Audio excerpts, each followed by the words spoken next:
Dostlar selam. Botumuz suda. Motorumuzun pili elimde. Motoru ve şaftı, kuyruğu Cem Bey'in elinde. Hazırsak botumuza geçiyoruz. Montajını yapacağız. Hem biraz denizde test edeceğiz hem de tekneye geçeceğiz. Motor orada konuşacağız. Gidelim mi Cem? Evet. Hadi.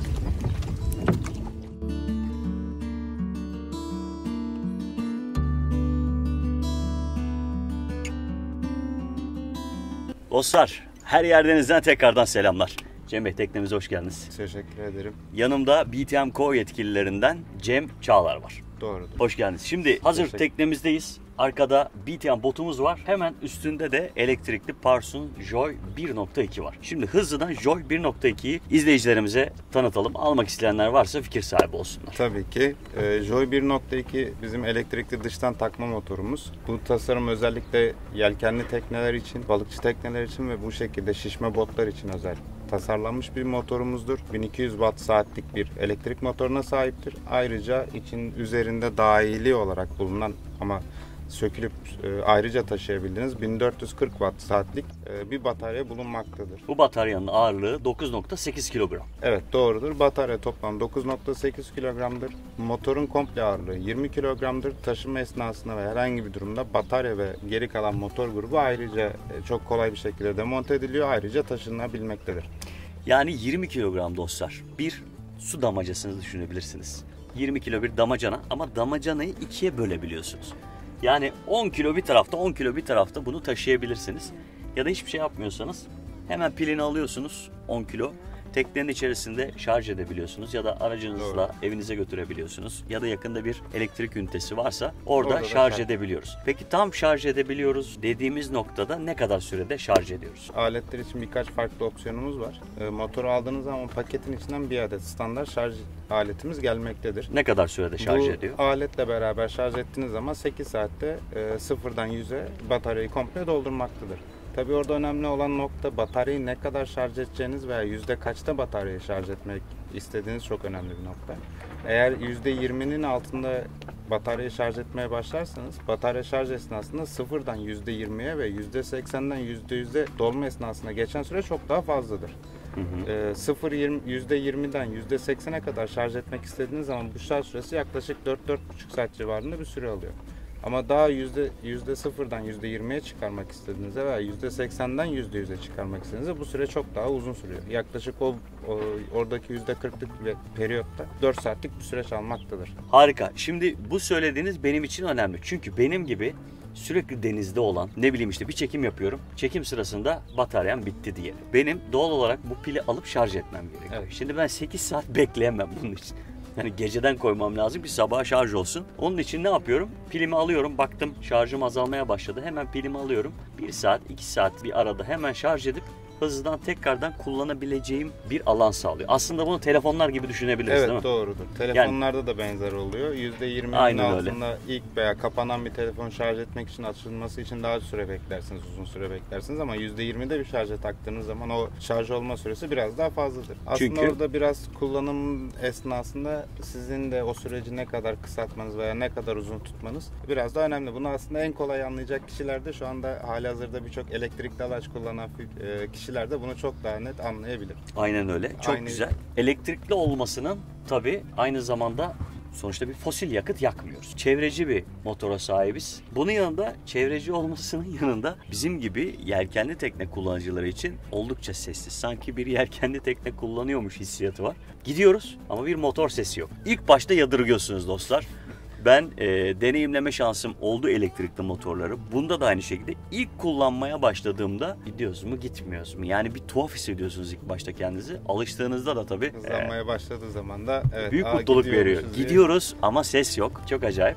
Bunun yanında en büyük özelliklerden bir tanesi bence bakım gerektirmiyor diye bir ibare var. Doğrudur.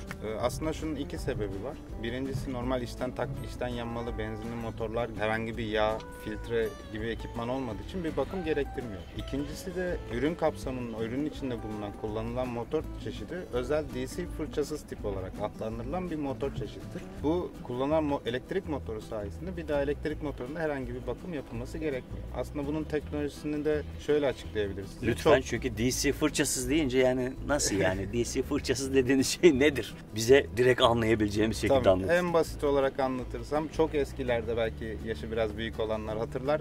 Evde kullandığımız elektrik süpürgeleri ve benzer ürünlerde bir kömür vardı. Sanıyorum bizim Sintine pompalarımızda da var o kömür. Tabii o kömürler var. O belli bir süre sonra kömürü tükettiği için aslında o bir bakım malzemesidir.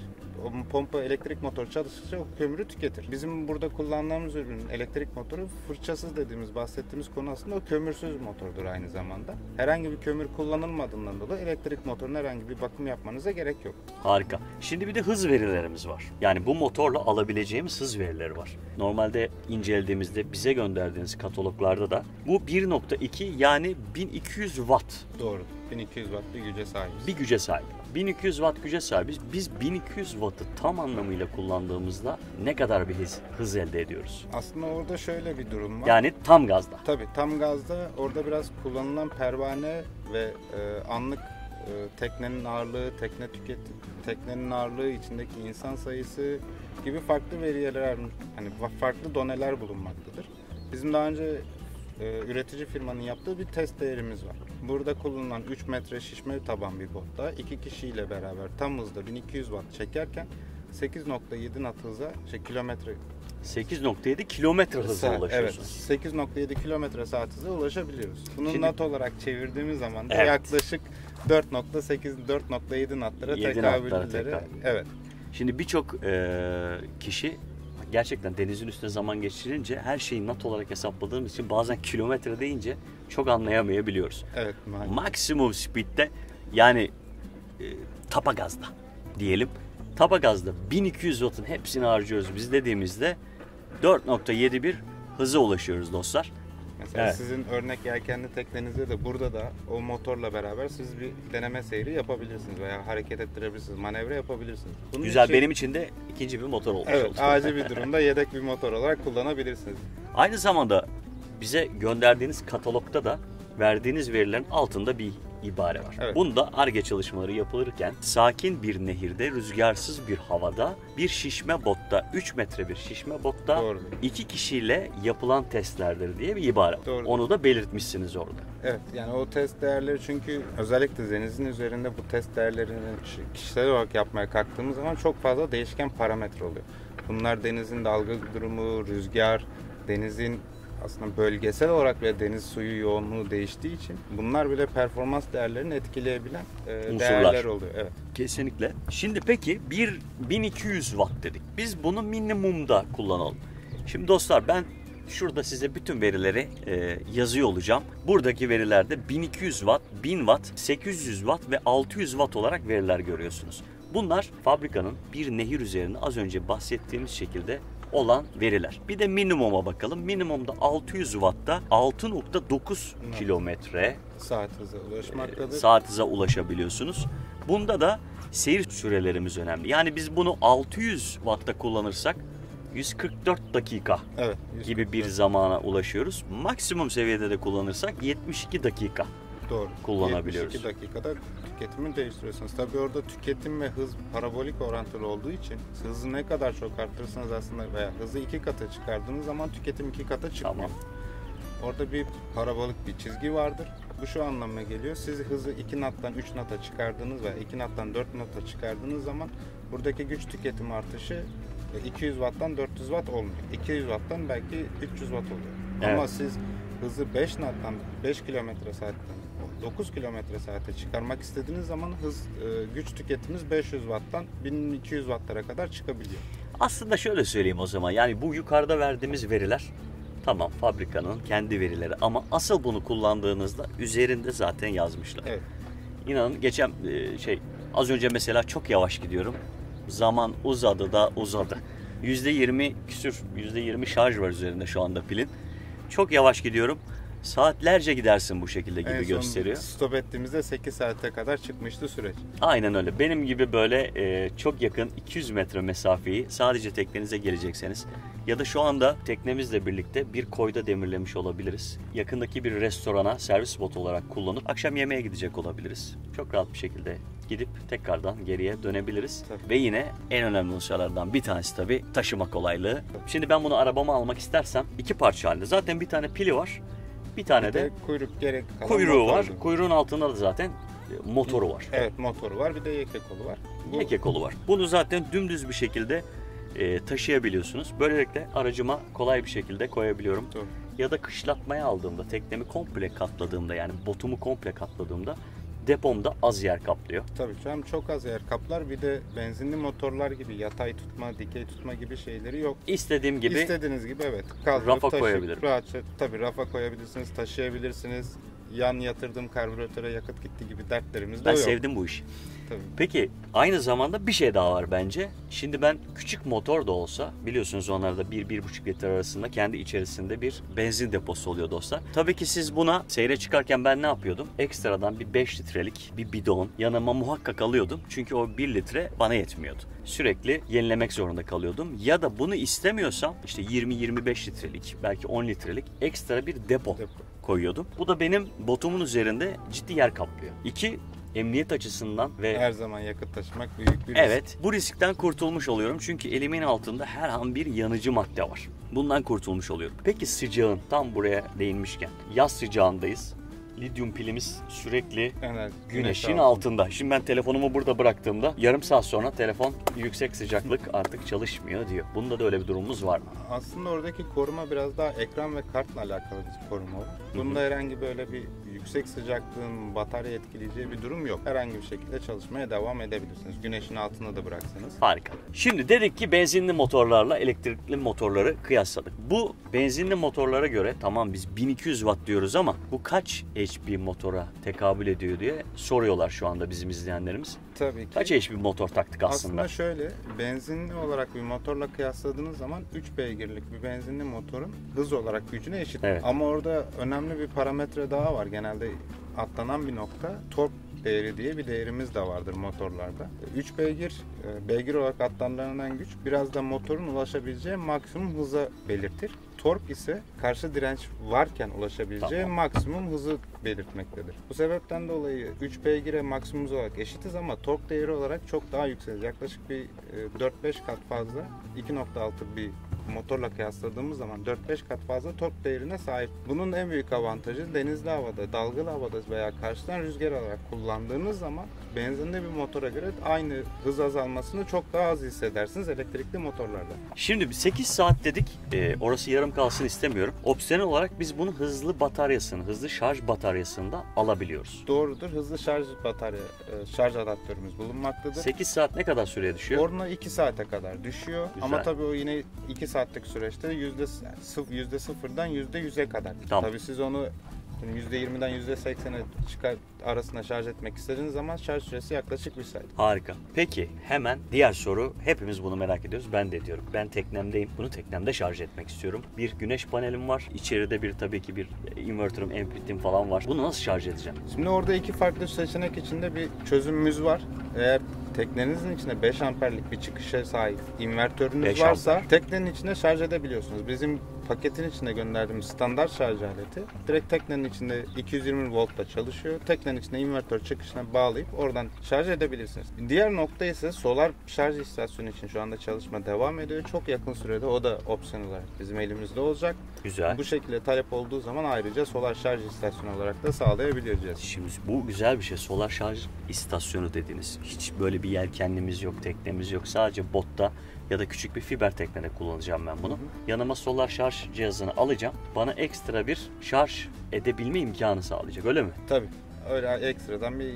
Bekliyoruz ama bunu. Tabii. Geldiği zaman ben yine bir deneme için sizle harika, beraber... Harika. Çünkü gelirim. Gerçekten birçok kişi için buradan gittik adaya. Belki bir gece benim gibi bir gece kamp yapacak, 2 gece kamp yapacak adada. Ve o adada kamp yaptıktan sonra elinin altında hemen pilimi alayım. Solar şarjımla şarj edeyim. Biraz daha Tabii, en azından tükettiği enerjiyi tekrardan sağlamış olur. Harika. Güzel. Tabii bunun yanında bir opsiyon daha sunuyorsunuz. Bu sonuçta bir pil.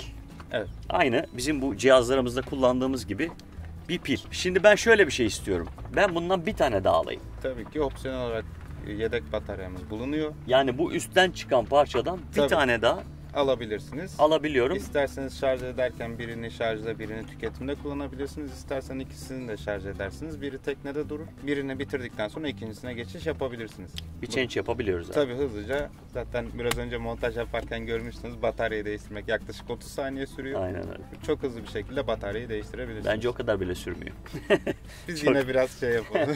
Garanti olsun. Çok güzel. Aynı zamanda şimdi benim gibi bazen unutkan olabilen kullanıcılar için tekneyi getirdik. Şu anda hemen buradan işte bottan teknemize geldik. Buradan açılacağız. Bu motorun uyku modu var. Evet, Yani doğru. biz üzerinden kapatmasak bile belli süre sonra uyku moduna geçiyor.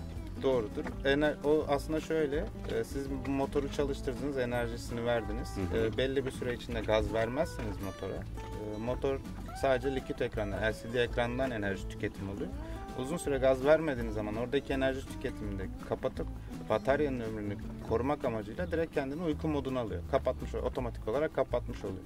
Siz bir daha çalıştırmak istediğiniz zaman yine ekran üzerinde bulunan power tuşuyla beraber açıp ondan sonra çalıştırmanız gerekiyor. Süper. Şimdi bir şey daha söylüyorsunuz. İddia ediyorsunuz diyorum. Çünkü denemedik. Ama deneyeceğiz mi? Evet. Şimdi bu pili çıkardık. Allah gitti. Elimizden düştü. Suya yüzebiliyor. Evet. Batarya tek başına suya düştüğü zaman yüzebiliyor. Ama alt kuyruk grubunda maalesef öyle bir özellik yok. Şu an kuyruğu düşürmeyeceğiz. Evet, kuyruğu düşürmeyeceksiniz ama bataryayı düşürseniz de alıp kaldırıp bir tuzun aşınımını önlemek için, tuzdan dolayı oluşacak aşınmaları önlemek için tatlı suyla yıkadıktan sonra kullanıma devam edebilirsiniz. Aynen öyle. Bunu deneyeceğiz mi? Tabii ki deneyeceğiz. Deneyeceğiz. Şimdi üzerinde güzel bir gösterge paneliniz var. Evet, burada da hemen yanında bir ışık var. Tam gün batımında yaktığınızda bile gözüküyor. Güneşli havalarda çok da gözükmüyor. Çok da gerek yok zaten. Güzel bir LED ekranınız var. Bu LED ekranı üzerinde ilk sırada bir batarya pil durumu. Batarya pil durumu aynı telefonlarımızdaki gibi yüzde kaç olduğunu gösteriyor. Hemen altında o anda teknenin yaptığı hızı belirtiyoruz. Tamam. Onu gösteriyoruz. Bir alt satırda ise o anlık tüketiminiz kaç wattsa onu belirtiyor. Harika. Son olarak da en son 4. satırda da anlık tüketiminize göre ne kadarlık süre menziliniz kaldı onu belirtiyor. Bir saat daha gidersin. 20 dakikan kaldı, dikkat et. Kürek çekmek zorunda kalabilirsin diyor bize. Ya da 20 dakikanız kaldıysa biraz daha hız kesip aynı menzili uzatmak için daha yavaş da gidebilirsiniz. Süreyi uzatabiliyorsunuz. Tabii bunu lütfen çok yüksek güçlü bir motorda değilsiniz. Yani bunu tabii sert havalarda denediğinizde sakin havalarda gibi kıyaslamayın dostlar. O yüzden tabii ki her zaman emniyetli bir seyir yapmak için bütün hava koşullarına bakmak lazım. Kullandığımız alan altımızdaki bot ve motorun gücünü bilmek lazım. Ona göre denize çıkmak lazım. Onun da altına muhakkak tabii ki çizelim. Ama mesela bir koydayım. İşte akşam bir sırtı çekeceğim şöyle bir. Gideceğim işte bir koyda sırtı çekeceğim. Harika. Bence bu çok avcı bir motor. İşte bir meraya gideceğim. Ses yok dostlar. Yani bir motor sesiyle balıkları ürkütmüyorsunuz. Evet, ürkütmüyorsunuz. Balık tutmayı sevenler için de bence ekstra bir artı. Ben balık tutmada başarısız olduğumu biliyorsunuz. Çok fazla denemiyorum ama başaracağım. Başaracağım. Çok seviyorum balık tutmayı. Başaracağım. Bununla da muhakkak bir sırtı çekeceğim bakalım. Bir şeyler gelecek. Bu motordaki güzelliklerden bir tanesi de gaz kolu kademesiz. Yani sağa ve sola çevirdiğimizde, bu tarafa oturduğumuzda aynı motordaki gibi gaz verdiğimizde ileri yol veriyoruz ve tornistan veriyoruz. Evet, doğru. Yani sadece kolu sağa sola çevirmemiz yeterli. Bir kademe yok, bir vitesimiz yok. Yani ekstradan ileri ya da tornistan vites vermek zorunda değiliz. Ya da küçük motorlara nazaran bu motoru komple 180 derece çevirip tornistana, tekrardan çevirip kolu. Evet, gerek. Bunu yapmak zorunda değiliz. Bu da güzel bir artı bence. Onu da soranlar için açıklayalım isterseniz. Lütfen. Tornistanı nasıl veriyoruz diye sorabilirler. Çünkü bir vites olmadığı için içinde kullandığımız motorun bir diğer özelliği de aslında budur. Biz oradan gaz kolundan ileri veya tornistan yaptığımız zaman motorun dönüş yönünü elektriksel olarak biz değiştiriyoruz. Tamam. Bu da sebepten pervane etkisinde pervanenin terse veya düz dönmesine sağlıyor. Teşekkür ediyorum. Şimdi bir de şaft uzunluğumuz var. Mesela bizim botumuzda kullandığımız şu anda kısa şaft bir model. Kısa şaft ve uzun şaft olarak da tercih edebiliyoruz. Evet, edebilirsiniz. Teknede veya yelkenede kullanacaksanız, orada bir deneme yapacaksanız o zaman uzun şaft kullanılması gerekiyor. Üzerinde bir tane kırmızı emniyet kordonu görüyorum. Bunlar bildiğimiz standart dıştan takma motorlarda olan çıktığı anda motorunuz stop ediyor ki bütün seyre çıkan kişiler için önemli. Bunu ayağımıza bağladığımızda herhangi bir düşme anında bizimle birlikte üzerinden kopacaktır. Zaten mıknatıslı o, çok rahat çıkıyor. Bu normalde benzinli motorlardan biraz daha farklı olarak çok kolay ayrılıyor oradan. Mıknatıslı olduğu için biraz, çünkü ses de fark edilmediği için biraz daha kolay ayrılması aslında daha çabuk istenilen bir şey. Aynen. Çok kolay ayrılıyor. Böylelikle motorunu stop ediyor. Allah korusun herhangi bir tekrardan düşme durumunuzda pervanenin size zarar vermesini önlüyor. Evet. Üzerinde dostlar, şimdi gaz kolumuz tam bize doğru dönük. Eğer ki biz fazla yer kazanmak istiyorsak sanıyorum bu gaz kolunu indirebiliyoruz. Tabii gaz kolunu çekip aşağı doğru hareket ettirebiliyorsunuz veya aynı şekilde kaldırdıktan sonra ileriye doğru ittirdiğiniz zaman yuvasına oturuyor. Böylelikle ayrıca, daha çok yer kazanıyoruz. Tabii bir de şöyle bir özelliği daha var. Motor sıkıştırma vidaları bu şekilde eğer kolu indirdiğiniz zaman motor sıkıştırma vidalarına çarpacaktır. Bunu da yandan ayrıca diğer tarafa alıp kol ve motor sıkıştırma cıvataları ters tarafa bakacak şekilde ayarlayabiliyorsunuz. Ayrıca YK kolunun sertliğini ayarlamak için yanında ayar cıvatamız da vardır. Biraz daha sabit devam etmek istediğinizde veya YK koluyla çok manevra yapmak zorunda kalmadığınız durumlarda. Güzel. Benim çok kullandığım şeylerden bir tanesi. Oradan sertliği ayarlayıp YK'nin kendine daha az dönmesini sağlayabiliyorsunuz. Süper. Madem öyle sökelim motoru. Bir suya atalım bakalım neler olacak. Sonra yeniden çalışacak mı? Evet. Şuradan atalım. Böyle gelsin. Evet dostlar, bataryamızı suya atıyoruz. Bakalım yüzecek mi?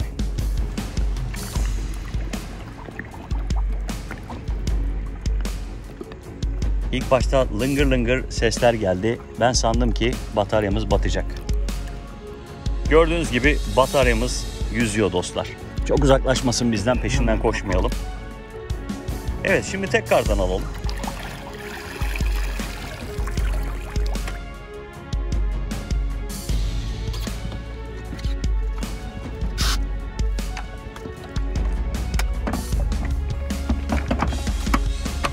Evet, tekrar yerine taktık.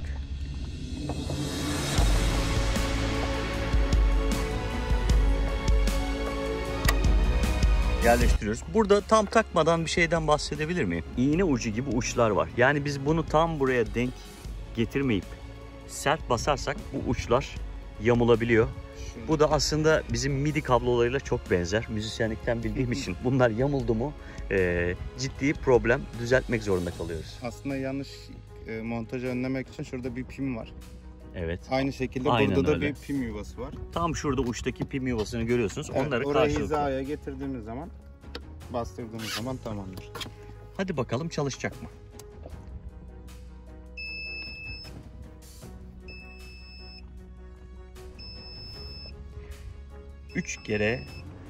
Dört kere sinyal sesi geldi ve motorumuz tekrardan çalıştı. Suya attık, çıkardık.